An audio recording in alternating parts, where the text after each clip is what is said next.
నా పేరు సంగీత. మా పాప పేరు చైతన్య. మా పాప దుకాణానికి వెళ్తున్నది. వెళ్ళగానే ఆ కుక్క వచ్చి కరవంగా నేను ఇంట్లో ఉన్నాను. మాకు ఎదురుగుండా మేము చూసి ఎలగొట్టింది. ఎలగొట్టిన కొరికేసింది.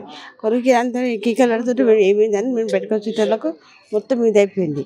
కానీ ఇట్లా కుక్కలు కరుస్తుంటే మా పరిస్థితి చాలా ఇబ్బంది ఉంది. గరీబోళ్ళం ఉన్నాం మేము. ఈ పిల్లలను చూసుకొని ఉంటాము, ఇంట్లో పైన చూసుకొని ఉంటాము.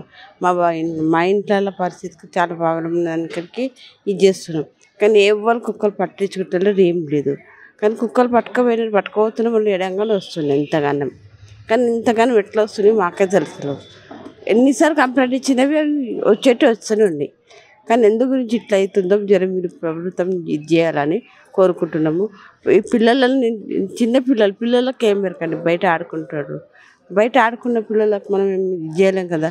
ఎంతవరకు ఇది చేసినవి కష్టమైపోతుంది. పిల్లల గురించి అయితే చాలా ఇబ్బంది అయిపోతుంది. ఎట్లా మా పిల్లల గురించి మీరు దయచేసి ఇతనే చేయండి. పిల్లలు ఎవ్వరికి లేకుండా అయిపోతారండి. భయం వేస్తుంది బయటికి రావాలంటే. ఎంతకని మేము కాపలా కాస్తాం చెప్పండి పిల్లలని.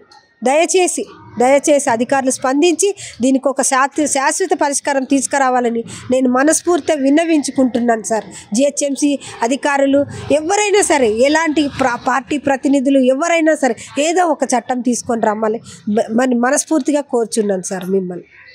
పేరు మొత్తం ఏం జరిగిందమ్మా? ఆ కుక్కలు అతి ఘోరంగా ఉన్నాయి సారు. పిల్లలు చిన్న పిల్లలు ఉన్నారు. రోజుకు నిన్న ఒకనాడే 15-20 మందికి గరిచినాయి. నాకు కోతి గరిచింది.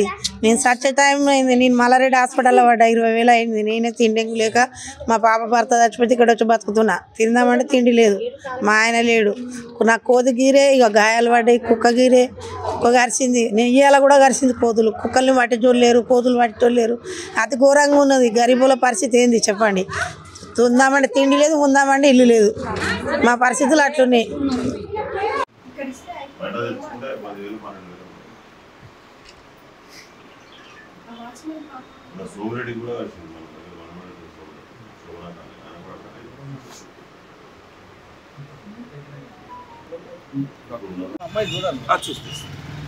ఏవైతే బాలనగర్లో జరిగినటువంటి సంఘటన, కుక్కలు ఈ విధంగా రెచ్చిపోయి సుమారుగా 24 మంది చిన్న పిల్లలు, చదువుకున్నటువంటి పిల్లలందరూ కూడా కలిసి భయబాధకు చూస్తుంది. 3-4 కిలోమీటర్ల కిలోమీటర్ల దూరంగా పోయి కనబడ్డోళ్ళలాగా కరుచుకుంటూ వెళ్ళిపోయి ఆ పిల్లలను కాపాడమని కొంతమంది పెద్దవాళ్ళు వస్తాం, వాళ్ళని కలుసుకుంటూ పోయి ఇది ఇవాళ కొత్తనే కాదు.